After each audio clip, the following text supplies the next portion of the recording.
Soy Juan Vargas, te agradezco mucho que estés aquí con nosotros.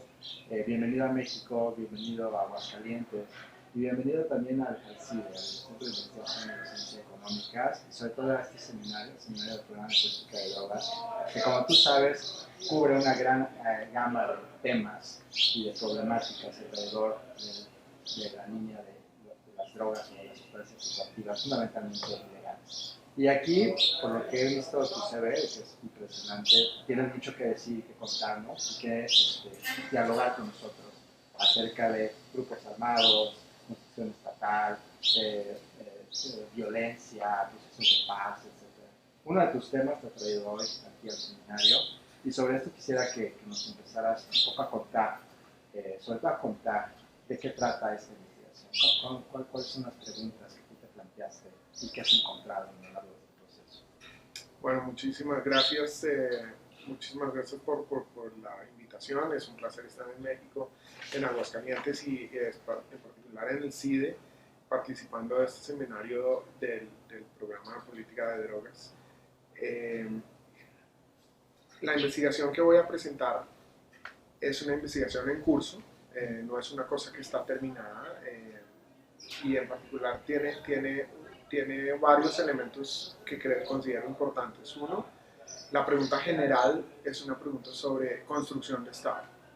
Y la construcción de Estado es importante porque la construcción de Estado, la capacidad estatal es importante no solo para el desarrollo económico, sino también, por ejemplo, para evitar conflictos armados. Eh, y sobre esto hay muchísima literatura. Hoy en día hay muchos países que están en procesos de construcción de Estado, tanto países que se consideran en la literatura como países que han fracasado, como Somalia o Afganistán, como países que tienen una institucionalidad fuerte en el centro, pero tienen debilidades en la periferia y tienen que construir Estado en la periferia, como Turquía, México y Colombia. La investigación que voy a presentar se centra en Colombia. ¿Y por qué es importante la construcción de Estado en Colombia? Porque Colombia está saliendo en este momento de un conflicto armado interno que duró más de 5 décadas. Las guerrillas de las FARC y el ELN fueron fundadas a mediados de los años 60 y desde entonces Colombia está inmersa en un conflicto que muchos llaman una guerra civil. Y a lo largo de esas décadas lo que ha pasado es que los grupos armados, no solo las guerrillas de izquierda ilegales, sino también grupos de derecha paramilitares, se han apoderado de buena parte del territorio nacional.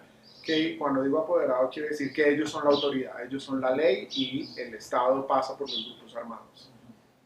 En este contexto, entonces, y ahora que se firmó un acuerdo de paz con las FARC y que está en curso un proceso de negociación de paz con el ELN, que es la otra gran guerrilla en Colombia, y una vez que se desmovilizaron ya los grupos paramilitares a mediados de la década pasada, es importante que el Estado retome la institucionalidad y la presencia de las instituciones y del monopolio de la violencia en los lugares que tradicionalmente fueron dominados por grupos armados. Entonces, prosiguiendo con lo que te contaba, es un contexto importante en la historia de Colombia para recuperar el monopolio de la violencia y la institucionalidad en los territorios que tradicionalmente habían sido dominados por grupos armados. Y en la construcción de Estado, digamos, hay muchos elementos que importan. Dos de ellos que son muy importantes para la construcción de Estado son que la gente deje de colaborar con grupos armados. Esa colaboración no necesariamente es una colaboración voluntaria, puede ser mediante coerción. Y un poco si el apoyo a grupos armados por parte de la comunidad, por parte de los ciudadanos, cesa, eso es muy importante para erradicar esos grupos. Los grupos dependen en buena medida del apoyo de la comunidad. Y el otro elemento es que la gente deje de participar en actividades ilegales, en economías ilegales. En el caso de Colombia, por ejemplo, en los cultivos ilícitos. Pero se puede extender a otras economías ilegales, minería ilegal, narcotráfico, etc. Entonces, es importante evaluar, digamos, y en Colombia, como te digo, tradicionalmente ha habido muchos esfuerzos de construcción de Estado en la periferia, y en particular en los años recientes, desde finales de la década anterior, hay un proceso que se llama Política Nacional de Reconstrucción y Consolidación Territorial.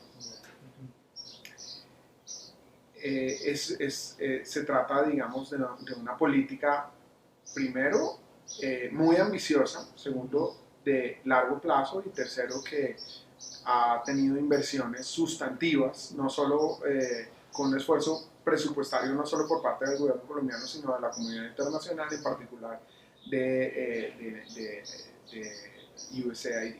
Para romper esos vínculos. Para romper esos vínculos.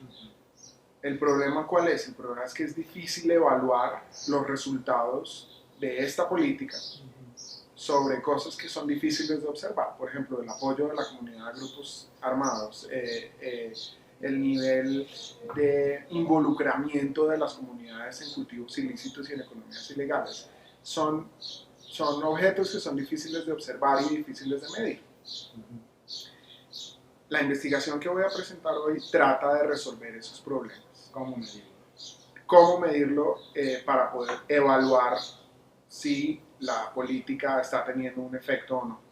Porque es importante evaluar si la política está teniendo un efecto o no, porque de pronto esos recursos podrían estarse invirtiendo de otra manera que fuera más efectiva. ¿Y cuál es el objetivo de largo plazo? El objetivo de largo plazo es construir una paz estable y duradera en Colombia. ¿Desde cuándo se está invirtiendo ya? Eso se está invirtiendo desde finales de la década pasada. Y ha tenido distintos nombres: plan de consolidación, política de consolidación, etc. Entonces, la contribución del trabajo es una contribución primero metodológica, sobre cómo se pueden medir estos comportamientos de la gente, y segundo, también es una contribución sustantiva, porque evalúa el impacto de la política de consolidación territorial sobre estas dos variables. El nivel de estas dos variables: primero, hasta qué punto la gente apoya a los grupos armados, y segundo, hasta qué punto la gente está involucrada en economías ilegales. Entonces, lo que hacemos nosotros es una gran encuesta de hogares a 20.000 hogares en los municipios donde el Plan Nacional de Consolidación está funcionando y en municipios parecidos, digamos que se escogen para que se parezcan tanto como sea posible a los municipios de consolidación.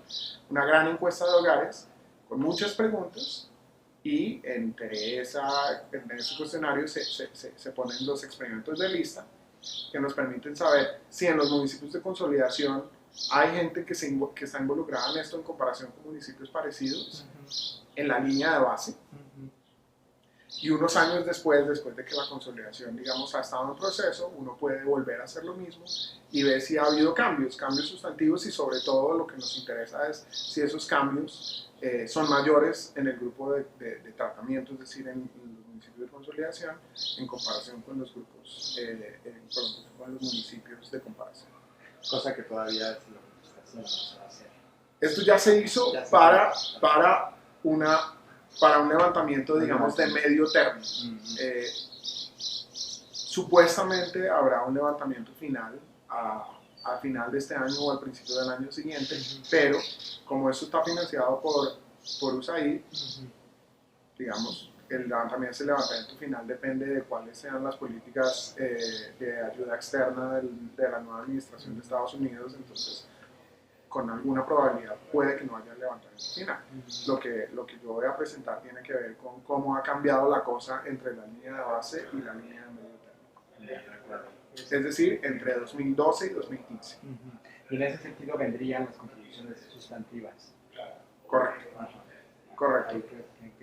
Eso es una muy buena pregunta. Básicamente se encuentra que en promedio uno encuentra que hay, digamos, una proporción, no me acuerdo cuál es el número, pero una proporción de personas que están involucradas con apoyo a grupos armados o con economías ilegales en la línea de base, esa proporción no difiere en los municipios de consolidación y en los municipios de control, lo cual está muy bien, porque eso quiere decir que los municipios de control son buenos controles. Lo que nos interesa es cómo cambió eso después, 3 años después de que el plan de consolidación estuvo funcionando. Y lo que uno ve es que en promedio la proporción de personas que está involucrada con estas actividades ha caído, pero ha caído tanto en municipios de consolidación como en los municipios de control. No ha caído diferencialmente en municipios de consolidación, con lo cual uno no puede decir que el plan de consolidación ha contribuido diferencialmente a que dejen de suceder estas actividades. Eso en promedio. Después uno puede hilar más fino y puede mirar diferentes regiones, porque el plan de consolidación abarca todo el país y se puede dividir en diferentes regiones. Y la encuesta de hogares, que es de 20.000 hogares, tiene poder suficiente para hacer análisis regional. Entonces, digamos, esa encuesta es representativa a nivel de regiones.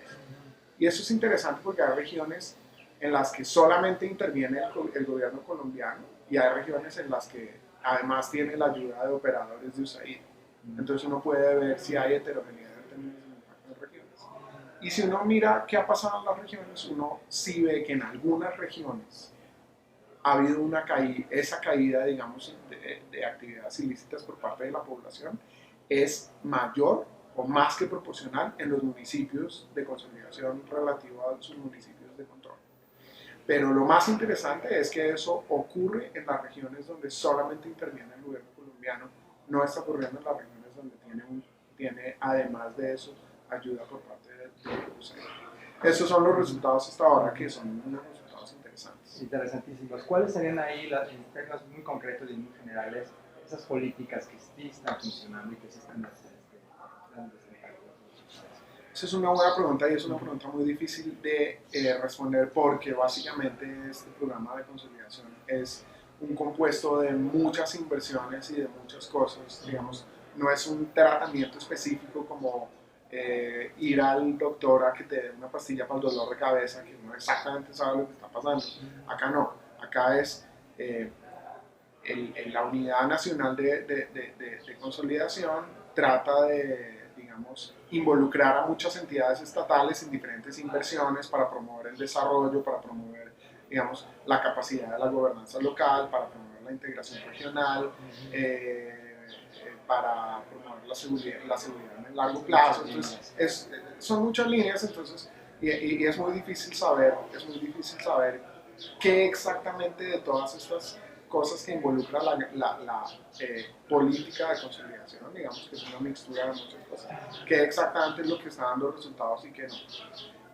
Lo importante es, como te digo, es que parecería que en los sitios donde solamente está el gobierno hay resultados mejores que en los sitios donde están los operadores de USAID, con lo cual el secreto de la respuesta está en la comparación de qué se hace en unos sitios versus otros, o que los sitios son simplemente diferentes.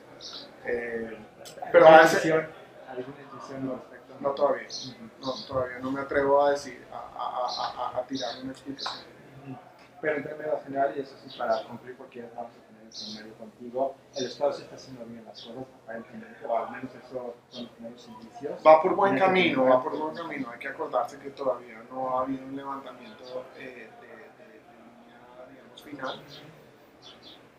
Digamos, yo no tomaría estos resultados como negativos en el sentido en que, al menos en los resultados promedio, donde no hay ningún impacto, eso no quiere decir que las cosas estén mal, en particular porque la consolidación es un esfuerzo de largo plazo, la consolidación de la capacidad estatal en los territorios que durante décadas fueron dominados por grupos al margen de la ley, es un proceso de largo plazo, y aquí estamos comparando, digamos, encuestas del 2012 con encuestas del 2015, solamente son 3 años.